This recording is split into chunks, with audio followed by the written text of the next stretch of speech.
Troll മൊത്തം നമ്മുടെ retire S P George ജോസഫിൻ്റെ ആയിരുന്നു. എൻ്റെ പൊന്നോ, ഭയങ്കര കോമഡി പീസ്. സത്യം പറഞ്ഞുതരാം, ആ മനുഷ്യനെ കുറിച്ചൊരു നല്ലൊരു വിലയുണ്ടായിരുന്നു. ആ മനുഷ്യൻ്റെ ചില വീഡിയോസൊക്കെ ഞാൻ ചെയ്തിട്ടുണ്ടായിരുന്നു. നല്ലൊരു വിലയുള്ളൊരു മനുഷ്യനായിരുന്നു സത്യം പറഞ്ഞുതരാം. മാർക്കോ സംബന്ധമായിട്ടുള്ളൊരു വീഡിയോ പുള്ളിയിട്ട് ആ ഉള്ള വിലയും കൂടെ പുള്ളിക്കാരൻ തന്നെ ഇല്ലാണ്ടാക്കി കളഞ്ഞെന്ന് പറയാം. എന്തായാലും അദ്ദേഹത്തിൻ്റെ വീഡിയോയിലോട്ടൊന്ന് പോവാം. ചിരിച്ച് തല തൊപ്പും. വീഡിയോസ് കാണുന്നതിന് മുമ്പ് എല്ലാവരും ഒന്ന് സബ് ചെയ്യാത്തവരെല്ലാവരും ഒന്ന് സബ് ചെയ്യുക, ലൈക്ക് ചെയ്യാത്തവരൊന്ന് ലൈക്ക് ചെയ്യുക. നിങ്ങളുടെ അഭിപ്രായം എന്തായാലും കമൻറ്റ് ചെയ്യണം. മാർക്കോ സിനിമ കഴിഞ്ഞ ദിവസം റിലീസായി. അതിക്രൂരമായ വയലൻസ് നിറഞ്ഞ ഒരു സിനിമ. എങ്ങനെയാണ് ഈ സിനിമയ്ക്ക് എ സർട്ടിഫിക്കറ്റ് ലഭിച്ചതെന്നാണ് സംശയം. പിന്നെ ഇതിന് ഒ സർട്ടിഫിക്കറ്റ് കിട്ടുമോ? നിങ്ങൾ എന്തോ ഈ പറയുന്നേ? എങ്ങനെ ഈ പടത്തിന് എ സർട്ടിഫിക്കറ്റ് എന്താണെന്ന് വല്ലതും അറിയുമോ നിങ്ങൾക്ക്?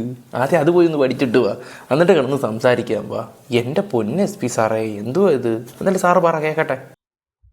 ഇന്ത്യയിലെ നിരോധിക്കേണ്ട സിനിമയാണിത്. ലോകത്തൊരിടത്തും ഈ സിനിമ കാണിക്കാൻ പാടില്ല.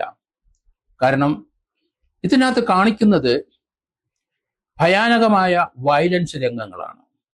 എ സർട്ടിഫിക്കറ്റ് കൊടുത്തിട്ടുണ്ടെങ്കിലും 18 വയസ്സിന് താഴെയുള്ള കുട്ടികൾക്ക് കാണാൻ പാടില്ലെങ്കിലും തിയേറ്റർ മുതൽ കുട്ടികളാണ്. 18 വയസ്സായാലും ശരി, മുതിർന്ന ആൾക്കാരായാലും ശരി, അവർ പോലും കാണാൻ പാടില്ലാത്ത സിനിമ തന്നെ. വയലൻസ് പടമാണെന്ന് പറഞ്ഞിട്ട് തന്നെ ഇറക്കിയ പടമാണ്. ഈ പടത്തിൽ കഥ ഇച്ചിരിയേ ഉള്ളൂ, ബാക്കിയെല്ലാം വയലൻസ് ആണെന്ന് അവർ പറഞ്ഞിട്ട് ഇറക്കിയതാണ്. എൻ്റെ പൊന്നാശാനെ, നിങ്ങളത് ചിന്തിക്ക്. ചുമ്മാ കിടന്ന് എടുത്ത് ചാടി സംസാരിക്കാതെ. എന്നാലും സാറ് പറയുന്നത് ബാക്കി കൂടെ കേൾക്കാം. അത്ര ക്രൂരമായ മനുഷ്യത്വരഹിതമായ വയലൻസ് കാണിക്കുന്ന സിനിമ. ഇതിന്റെ പ്രത്യേക കഥാതന്തുക്കളൊന്നുമില്ല. ഈ വയലൻസ് കാണിച്ച് പണം ഉണ്ടാക്കാൻ ശ്രമിക്കുന്നെന്ന് മാത്രമേ പറയാനൊക്കുള്ളൂ. നമ്മളെ ഏറ്റവും ക്രൂരമായി മതിക്കുന്ന ചില രംഗങ്ങളുണ്ട്. സ്വർണ്ണ വ്യാപാരമുണ്ട്, ഡ്രഗ്സ് ഉണ്ട് ഇതിനിടയ്ക്ക്. മലയാള സിനിമയെ പിന്നെ ഇതൊന്നും കാണിച്ചിട്ടൊന്നും ഇല്ലല്ലോ. ഡ്രഗ്സും സ്വർണ്ണക്കടത്തും കാര്യങ്ങളും ഒന്നും. സ്വർണത്തിൻ്റെയൊക്കെ ഉണ്ടായിരുന്നു, ഡ്രഗ്സിൻ്റെ കാര്യങ്ങളൊന്നും അങ്ങനെ വലുതായിട്ട് എനിക്ക് കണ്ടതായിട്ട് ഓർക്കുന്നില്ല. ഇനി എൻ്റെ കുഴപ്പമാണെന്ന് അറിയത്തില്ല, ഇനി സാറ് കണ്ടെൻ്റെ കുഴപ്പമാണോ എന്നും പറയാൻ പറ്റത്തില്ല. എൻ്റെ പൊന്ന് സാറേ, അങ്ങനെയാണെങ്കിൽ നിങ്ങൾ മലയാളം സിനിമ എടുത്ത് നോക്കിയാൽ ഒരു 750 പടം ഇറങ്ങിയിട്ടുണ്ടെങ്കിൽ അതിൽ 740 പടവും ഈ പറയുന്ന എല്ലാ സാധനവും ഉള്ളതൊക്കെ തന്നെ. എന്തായാലും സാറ് പറയുന്ന ബാക്കി കൂടെ ഒന്ന് കേൾക്കാം. ഇന്ത്യൻ സിനിമയിൽ എങ്ങനെയാണ് എ സർട്ടിഫിക്കറ്റ് ഇവർക്ക് കിട്ടിയെന്നാണ് ഞാൻ. പിന്നെയും എ സർട്ടിഫിക്കറ്റ് എന്തോന്നാടേ? സെൻസർ ബോർഡ് എ സർട്ടിഫിക്കറ്റ് കൊടുത്തു. സെൻസർ ബോർഡിലെ ഏത് അംഗങ്ങളാണ് ഈ സിനിമ കണ്ടത്?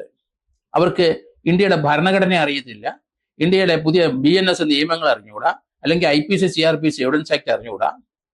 ആരാണ് ഈ കോൺസ്റ്റിറ്റ്യൂഷന്റെ ഭാഗമായി കോൺസ്റ്റിറ്റ്യൂഷൻ വയലേഷൻ കാണിക്കുന്ന ഈ രംഗങ്ങൾ ചിത്രീകരിക്കുക? അത് കണ്ട് സർട്ടിഫിക്കറ്റ് കൊടുത്ത ആരാണ്? അവരെ പ്രോസിക്യൂട്ട് ചെയ്യേണ്ടിയിരിക്കുന്നു. സെൻസർ ബോർഡ് തീർച്ചയായിട്ടും ഇത് റിവ്യൂ ചെയ്യണം. ഇത് എത്രയും പെട്ടെന്ന് നിരോധിക്കണം. ഇതിനകത്ത് രാജ്യത്തിന്റെ ഈ വയലൻസ് വിറ്റ് കാശാക്കിയ പണം തിരിച്ചു പിടിക്കണം. ആ പണം മുഴുവൻ സെൻട്രൽ ഗവൺമെന്റ് അറ്റാച്ച് ചെയ്തിട്ട് തിയേറ്ററിൽ വന്ന ഓരോ ജനങ്ങളുടെയിലും നിങ്ങൾ കൊടുക്കുമോ? GST സഹിതം കൊടുക്കുമോ ഇല്ലയോ? പോപ്കോണിൻ്റെയും കൊടുക്കുമായിരിക്കും അല്ലേ? പോപ്കോണിൻ്റെയും പപ്സും ചായയുടെയൊക്കെ കൊടുക്കുമായിരിക്കും. എൻ്റെ പൊന്ന് സാറേ, നിങ്ങൾക്കൊരു സാമാന്യ ബോധം ഉണ്ടെന്നെങ്കിലും വിചാരിച്ചതാണ്. വന്നൊരു വേണ്ട, നമ്മളായിട്ടൊന്നും പറയുന്നില്ല, ഒരു ബഹുമാനം എപ്പോഴും നമ്മൾ കൊടുക്കണം. എന്തായാലും ബാക്കിയും കൂടെ കേൾക്കാം. ഇതിനകത്ത് ഭരണഘടനയുടെ ആർട്ടിക്കിൾ 21 വയലേഷൻ കൃത്യമാണ്. ഹ്യൂമൻ ഡിഗ്നിറ്റിയും ഹ്യൂമൻ സേഫ്റ്റിക്കും റൈറ്റ് ടു ലൈഫിനും എതിരായിട്ടുള്ള ചിത്രീകരണമാണ് ഇതിനകത്ത് നടക്കുന്നത്. അതുകൊണ്ടാണ് ഞാൻ പറഞ്ഞ ആർട്ടിക്കിൾ 21 വയലേഷൻ തന്നെയാണ്. ആർട്ടിക്കിൾ 17 വയലേഷൻ ഇതിനകത്തുണ്ട്. കുടുംബ ഭദ്രതയ്ക്ക്, ഇന്ത്യയുടെ കുടുംബ ഭദ്രതയ്ക്ക്, നമ്മുടെ ഇന്ത്യയിൽ ജീവിക്കുന്ന സ്ത്രീ പുരുഷന്മാരുടെ അവർക്കെതിരായിട്ടും അവരുടെ പ്രൈവസിക്ക് എതിരായിട്ടും നമ്മുടെ പാരമ്പര്യത്തിനെതിരായിട്ടാണ് ആർട്ടിക്കിൾ 17 വയലേഷൻ ഞാൻ പറയുന്നത്. എന്തൊക്കെ കാണണം, എന്തൊക്കെ കേൾക്കണം ദൈവമേ. ഇതൊന്നും ഈ അടുത്ത സമയത്തൊന്നും കണ്ടില്ലായിരുന്നല്ലോ സാറേ. പല പ്രശ്നങ്ങളും നമ്മുടെ നാട്ടിൽ നടക്കുന്നുണ്ടായിരുന്നു. ആ സമയത്ത് ഇതുപോലുള്ള ആർട്ടിക്കിളും കാര്യങ്ങളും ഒന്നും എടുത്തതായിട്ട് ഞാൻ കണ്ടിട്ടില്ല. അങ്ങനെയാണെങ്കിൽ പല കേസുകെട്ട് ഇവിടെ എന്നേ തെളിഞ്ഞു പോയേനെ. ഒരു കാര്യം ഞാൻ എടുത്തു പറയാം, ഇദ്ദേഹം ഈ മൂവി കണ്ടിട്ടില്ല. അത് അദ്ദേഹത്തിൻ്റെ സംസാരത്തിൽ നിന്ന് തന്നെ മനസ്സിലാക്കിയിട്ടുള്ളതാണ്. അദ്ദേഹം എന്തോ നോക്കി ആരോ എഴുതി കൊടുത്തത് പറയുന്നു, അതുപോലെ ഇരുന്ന് പറയുന്നു, അത്രമാത്രം. ഒരു പിന്നാക്കം കാണാതാണ് ഇദ്ദേഹം വന്നിട്ട് ഈ കാര്യങ്ങൾ സംസാരിക്കുന്നത്. നമ്മുടെ ജഗദീഷ് ഒരു കാര്യം പറയുന്നുണ്ട്. അദ്ദേഹത്തിനാകുമ്പോൾ അത്യാവശ്യം വിവരവും കാര്യങ്ങളൊക്കെ ഉണ്ട്. എല്ലാവരും വിചാരിക്കുന്ന ഇയാളുടെ റിയൽ ക്യാരക്ടർ അപ്പുക്കുട്ടനാണെന്നാണ്. ജഗദീഷിൻ്റെ അത്രയും വിദ്യാഭ്യാസവും കാര്യങ്ങളും എനിക്ക് തോന്നുന്നു മലയാള സിനിമയിലെ കുറച്ച് ആൾക്കാർക്ക് മാത്രമേ ഉള്ളൂ. ജഗദീഷ്, മമ്മൂട്ടി ഒക്കെ കാര്യം എടുത്തു പറയുവാണെങ്കിൽ. ഓക്കെ, എന്തായാലും അദ്ദേഹം പറയുന്നത് നമുക്കൊന്ന് വെക്കാം. ഒരു കാരണവശാലും ഇത് വയലൻസിനെ പ്രോത്സാഹിപ്പിക്കുന്ന ഒരു ചിത്രമല്ല. ഞാൻ ആദ്യമേ തന്നെ എന്റെ അഭിമുഖങ്ങളിൽ പറഞ്ഞിട്ടുണ്ട്, 18 വയസ്സിന് താഴെയുള്ളവർ ഒരു കാരണവശാലും ഈ ചിത്രം കാണാൻ വരരുതെന്ന് ഞാൻ ആദ്യമേ റിക്വസ്റ്റ് ചെയ്യും. ഞാൻ ബേസിക്കലി വയലൻസിനെതിരായിട്ടുള്ള ഒരാളാണ്. പക്ഷേ ഇത് കഥ ആണ് ഇതിന്റെ ഈ വയലൻസിനുള്ള ജസ്റ്റിഫിക്കേഷൻ. പിന്നെ വേറൊരു കാര്യം എന്ന് പറഞ്ഞാൽ ഇത് ആ രീതിയിൽ കലാസൃഷ്ടി എന്ന രീതിയിലാണ് ഇത്രയധികം വിജയിച്ചിട്ടുള്ളത്. ഇതില് ഒറിജിനൽ ബ്ലഡ് വീണിട്ടില്ല, ഒരു വയലൻസും ഇല്ല. ഇതിന്റെ ഷൂട്ടിംഗ് സമയത്ത് ആരെയും കൊന്നിട്ടില്ല, ആരെയും മർദ്ദിച്ചിട്ടില്ല. അപ്പൊ മർദ്ദിച്ചു എന്ന് തോന്നുകയാണ്, അത് അഭിനയിക്കുകയാണ്. കൊന്നു എന്ന് തോന്നുകയാണ്, മരിച്ചു എന്ന് തോന്നുകയാണ്. ആ തോന്നിപ്പിക്കലാണ് കലാസൃഷ്ടി. ഏകദേശം കാര്യങ്ങളൊക്കെ നിങ്ങൾക്ക് മനസ്സിലായല്ലോ. വിവരമുള്ളവരെങ്ങനെയാ സംസാരിക്കുന്നുള്ള രീതിയിലാണ്.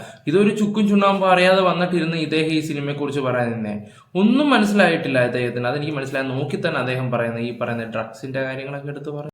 ഗോൾഡിന്റെ കുറച്ച് സീനും കാര്യങ്ങളൊക്കെ ഉണ്ട്. അങ്ങോട്ട് 90 കിലോയുടെ കാര്യങ്ങളൊക്കെ പറയുന്ന കുറച്ച് കാര്യങ്ങളൊക്കെ. എന്റെ പൊന്നോ, ഇയാളൊരു മുക്കും പോലും അറിയാതാണല്ലോ ഇത്രയും നേരം വന്നിരുന്ന് പ്രസംഗിച്ച്. ഇയാളുടെ വാക്കുകളൊക്കെ കേട്ട് നമ്മൾ വെറും മണ്ടന്മാരായാലോ എന്നാണ് ഇപ്പൊ ആലോചിക്കുന്നത്. പുള്ളിക്കാരനെ കുറിച്ച് നമ്മുടെ ശാന്തി അങ്കിള് കുറച്ച് കാര്യങ്ങളൊക്കെ പറയുന്നുണ്ട്. അത് ഞാനൊന്ന് വെച്ചുതരാം.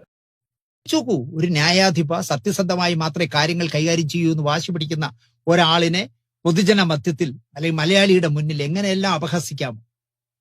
അതിനെല്ലാം ഈ പറയുന്ന മുൻ DSPയും അയാൾ SP എന്നൊക്കെ പറയും, മുൻ DYSP കാക്കിയിട്ടിരുന്ന കാലത്ത് ഒരുപാട് കേസുകളിൽ പ്രതിഭാഗം ആയിട്ട് കോടതിയിലെ കൂട്ടിക്കയറി നിൽക്കേണ്ടി വന്ന ആളാണ്. ഞാനൊരു ലൈവ് ചർച്ചയിൽ ഞാൻ അത് പച്ചയ്ക്ക് പറഞ്ഞു.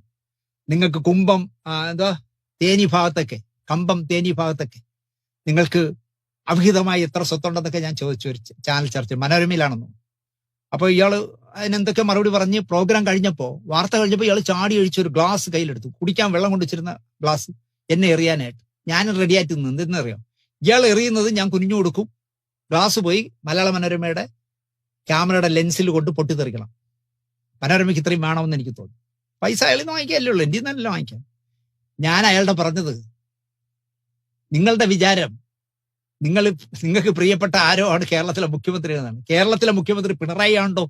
എന്നെ ഒരു പുല്ലും ചെയ്യില്ല, റിട്ടയർഡായ ഒരു പോലീസുകാരന് ചുണയുണ്ടെങ്കിൽ എന്റെ ദേഹത്തോടെന്ന് പറഞ്ഞു. തൊട്ടിരുന്നെങ്കിൽ ഞാൻ ചവിട്ടി കൂട്ടിയാണ് അയാളെ. ജീവിതകാലം മുഴുവൻ സർവീസിലിരുന്ന് പോക്കൃത്തനങ്ങൾ കാണിച്ചിട്ടുള്ള ഒരുത്തൻ ഇപ്പോ യൂട്യൂബ് നടത്തിയിട്ട് പറഞ്ഞോണം കേൾക്കാൻ. സുകുമാരക്കുറുപ്പ് ദേഹത്ത് എണ്ണ ഇട്ടിരുന്നോണ്ട് മാത്രം എനിക്ക് പിടിക്കാൻ പറ്റില്ല, ബാക്കി ഞാൻ പിടിച്ച കംപ്ലീറ്റ് കേസ് ഞാൻ പിടിച്ചിട്ടുണ്ടെന്ന് പറഞ്ഞു.